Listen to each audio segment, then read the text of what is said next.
How to use the SP Flash tool to flash a stock ROM. These are the steps for flashing or installing stock ROM firmware on MediaTek devices with the SP Flash tool. Smartphone Flash tool.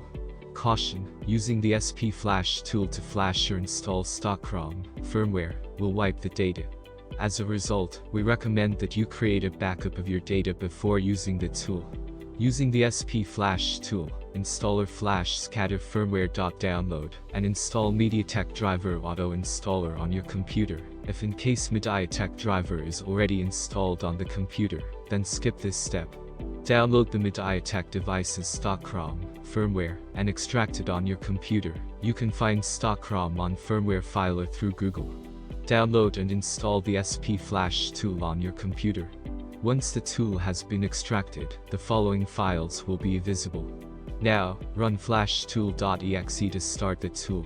When the SP Flash tool has been launched, click the scatter loading button. Now, locate the scatter file. You can find the scatter file in the stock ROM of your device. Uncheck the preloader option. Flashing the preloader now.bin can cause the device to brick. To begin the flashing process, click the download button. Using the USB cable, connect your MediaTek device to the computer. Make sure it is power off. After connecting the device to the computer, press the volume down or volume up key to allow Smartphone Flash tool to recognize the device.